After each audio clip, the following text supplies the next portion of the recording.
J'aimerais vous parler de la présence de Dieu. Dans Nombre au chapitre 17 et au verset 12, le peuple d'Israël a crié à Moïse et ils ont dit « Nous périssons alors que nous nous approchons du tabernacle de Dieu ». Ce peuple ne connaissait pas Dieu. Dans le désert, ils sont tous morts parce qu'ils ne connaissaient pas Dieu. Josué et Caleb connaissaient Dieu. Moïse connaissait la présence de Dieu. Et dans les évangiles, on voit qu'à un moment, les disciples étaient là dans la tempête et ils ont dit exactement la même parole que les enfants d'Israël. Ils ont dit « Seigneur, nous périssons » alors que Jésus dormait. Dans les deux situations, Dieu était présent.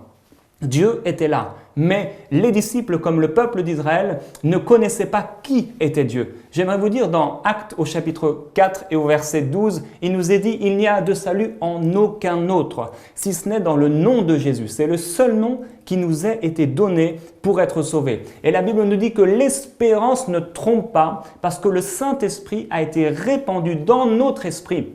L'espérance ne vous trompe pas. Je vous en supplie, ne dites plus jamais dans vos prières « Seigneur, où es-tu? Seigneur, que fais-tu? Seigneur, pourquoi? Seigneur, comment ?» Mais déclarez ce que dit la parole de Dieu. Dans l'Ancien Testament, Dieu s'est écrié « Mon peuple périt parce qu'il lui manque la connaissance. » Mais il s'est aussi écrié « Je leur donnerai un cœur nouveau afin qu'ils me connaissent. » Dieu s'est approché de vous.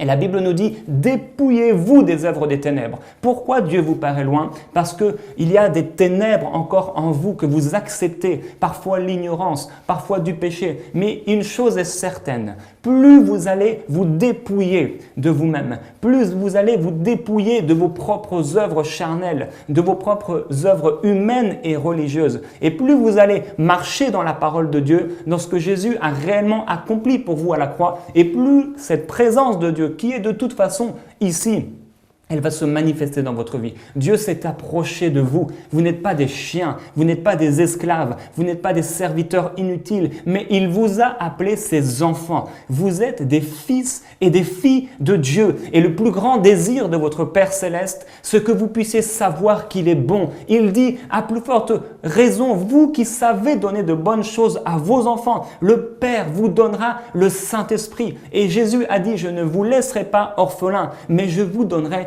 le Saint-Esprit. Le Saint-Esprit est venu habiter dans votre esprit.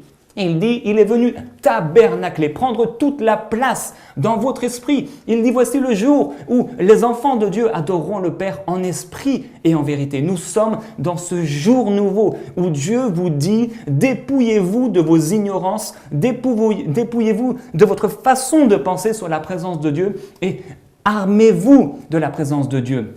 Armez-vous de la parole de Christ, armez-vous de cet esprit qui est en vous et faites-le sortir. Le Saint-Esprit est parfois comme une femme qui est là avec un enfant à l'intérieur d'elle et elle ne veut pas que l'enfant sorte. Au bout de 9 mois, on imagine cette femme et elle veut garder cet enfant. Qu'est-ce qui va se passer? L'enfant va mourir et cette femme va mourir. J'aimerais vous dire, le Saint-Esprit est venu habiter dans votre esprit. La présence de Dieu est dans votre esprit. Alors oui, il peut y avoir des problèmes, il peut y avoir des temps difficiles.